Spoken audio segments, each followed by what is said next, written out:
कल नीट का एग्ज़ाम हुआ फाइनली, उसमें अगर हम फिज़िक्स का पोर्शन देखेंगे जो कि क्लास 12th का था, तो वो 3 पैटर्न पे फॉलो हुआ जो मैं पिछली कई वीडियो से चिल्लाता आ रहा हूँ, लेकिन आप लोग सुनने का नाम नहीं ले रहे। कई सारे यूट्यूबर्स और कई सारे चैनल आपको मिसगाइड कर रहे हैं, गलत चीज़ें बताते हैं कि सीयूईटी बहुत टफ आएगा, फिज़िक्स बहुत टफ आएगी, लेकिन मैं आपको ग्राउंड रियलिटी बता रहा हूँ एग्ज़ाम की। किन 3 चीज़ों को अगर आप फॉलो करके जाओ तो यार एग्ज़ाम आराम से क्रैक करके जाओगे। जो 200 प्लस 220 प्लस हम फिज़िक्स डोमेन में आउट ऑफ 250 टारगेट करते हैं, 50 में 50 क्वेश्चन अटेम्प्ट करने का जो हमारा टारगेट रहता है, वो कैसे अचीव कर सकते हो। बस 3 चीज़ें फॉलो करनी है, वीडियो को एंड तक देखना। और दूसरी चीज़, अगले 10 दिनों में मैं आपके लिए कम से कम 10 से 12 वीडियोज़ ऐसी लाऊँगा फिज़िक्स और केमिस्ट्री के लिए, जिनमें इंपॉर्टेंट टॉपिक्स और भी वेटेज और भी बहुत सारी चीज़ें आपको बताने वाला हूँ। तो चैनल पर नए हो तो अभी से सब्सक्राइब करके रखें। तो चलिए शुरू करते हैं। सबसे पहली जब मैंने नीट के पेपर को एनालिसिस किया, अगर 11th का पोर्शन हटा दें तो 12th की फिज़िक्स जो है ईज़ी थी, और 11th का भी देखें तो बहुत ज़्यादा टफ नहीं थी, मीडियम लेवल थी। बट जो 12th का पोर्शन है एज़ कंपेरिजन टू 11th अगर हम देखें तो 11th की फिज़िक्स हार्ड है और 12th की फिज़िक्स थोड़ा सा ईजी है ना। तो 12th की फिज़िक्स से किस तरह के क्वेश्चन देखने को मिले। पहली चीज़, अगर आप अपना पूरा सिलेबस कंप्लीट करके जाओगे, फिज़िक्स से सारे फॉर्मूले रिवाइज करके जाओगे, फिज़िक्स में थोड़ी थोड़ी थ्योरी भी पढ़ के जाओगे अच्छे से, लाइक मॉडर्न फिज़िक्स हो गया और भी इंपॉर्टेंट चीज़ें जो हैं लाइक इलेक्ट्रोमैग्नेटिक वेव में उनके यूजेस वगैरह ये सब, तो थ्योरी भी कवर कर लेते हो, सारा सिलेबस कंप्लीट कर लेते हो एक बार, और सारे फॉर्मूले जिन जिन चैप्टर से इंपॉर्टेंट हैं वो सारे एक शीट बना लेते हो, तो आप आराम से यार 12th की फिज़िक्स को हिला सकते हैं। पेपर ईजी था, फॉर्मूला बेस्ड था, डायरेक्ट कर सकते थे। मैच द फॉलोइंग कई सारे दिखे, डायरेक्ट फॉर्मूला पूछ लिया गया, इस तरह के क्वेश्चन है। अब मैं आपको बताता हूँ सीयूईटी में इसका क्या रोल है, और क्योंकि आप पीवाईक्यू एक बार देख के जाओगे, सारा पैटर्न आपको मैं बताते चल रहा हूँ। 3 चीज़ें ये करो और सीयूईटी को यार, सीयूईटी की दिक्कत को निपटा दो और कट ऑफ को क्लियर करके बीएचयू आपका इंतजार कर रहा है। सबसे पहली चीज़ है भाई सिलेबस को कंप्लीट करना। अब सिलेबस को कंप्लीट करने का एक तरीका होता है, सीयूईटी सफल 2.2 जो रक्षित सर की सीरीज़ है, वो बहुत ज़्यादा लेंदी भी नहीं है, आराम से उसमें सारे कॉन्सेप्ट क्लियर हैं, सारी थ्योरी भी पढ़ाई गई है ना। तो वो आप कर सकते हो, और किस वे में करना है मैं आपको बता देता हूँ।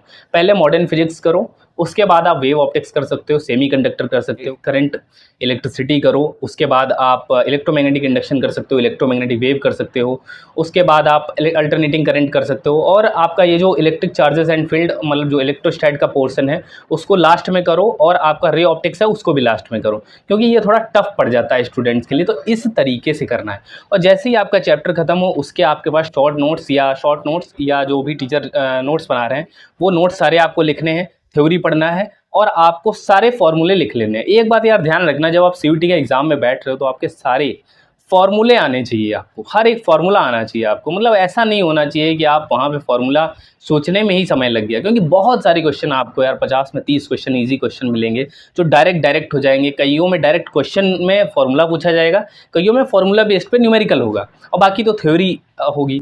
और हमेशा 5-6 क्वेश्चन या टफ डाले जाते हैं जिससे आप पैनिक करो, तो पैनिक नहीं करना है। और दूसरी चीज़, क्या भैया 20 मॉक टेस्ट देना जरूरी है? कोई ज़रूरी नहीं यार, बस सीबीटी का नॉलेज ले लो एक बार, 2-3 मॉक टेस्ट दे दो, देख लो कितने आ रहे हैं। एग्जैक्ट वो क्वेश्चन तो नहीं एग्जाम में आएंगे, उसी से रिलेटेड आने हैं। तो दूसरी चीज़, मॉक टेस्ट देने से क्या है, सीबीटी मोड का एक्सपीरियंस, कब क्वेश्चन स्किप करना है, कब हमको आगे बढ़ना है, कब क्या करना है, ये सारी चीज़ें। तो सबसे पहला आपको सिलेबस पूरा कंप्लीट करो ताकि हर टॉपिक का आइडिया लगे, ऑप्शन भी एलिमिनेट थोड़ा करना सीख जाओ वहाँ से।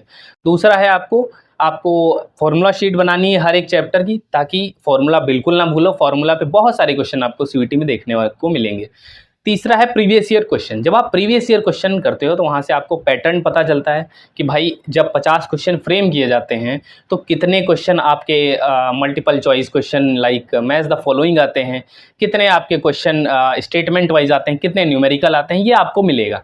अगर आप पिछले 4 साल के देख लोगे, हालांकि मैं इन सब पे वीडियो बनाऊंगा इसलिए कह रहा हूँ चैनल पे बने रहना, लेकिन आपको भी पता लगेगा, पैटर्न पता लगेगा और ट्रेंड पता लगेगा, टॉपिक्स पता लगेंगे, ये सारी पीवाईक्यू से पता लगती है। और बहुत सारी चीज़ें हैं। एक और चीज़ बताता हूँ कि यार डरना बंद करो, फेक यूट्यूब चैनल्स को देखना बंद करो जो आपको हर दिन आके 2 दिन बाद डरा देते हैं। मैं आपको बता रहा हूँ ना यार, मैंने सीयूईटी एग्जाम दिया है, पिछले 2 साल से सीयूईटी के स्टूडेंट्स को देख रहा हूँ, मुझे पता है कितना पढ़ते हो। मिनिमम 3-4 घंटे, अगर 3 घंटे आप फिजिक्स पढ़ रहे हो तो सफिशिएंट है। बस एक चीज़ ध्यान रखो कि खुद से थोड़ा ईमानदारी करना सीखो। मैं आपको बता रहा हूँ, ये जो 3 घंटे मैं बोल देता हूँ, ये 3 घंटे आपके श्योर शॉट होने चाहिए। ऐसा नहीं होना चाहिए कि उन 3 घंटे में आप कहीं स्क्रॉल कर ले रहे हो, कहीं आप किसी का नोटिफिकेशन देख ले रहे हो, कहीं आप किसी का मैसेज आ गया तो उसको रिप्लाई कर देना है, उसी 3 घंटे में आप 10 मिनट 20 मिनट के लिए चाय पीने चले गए।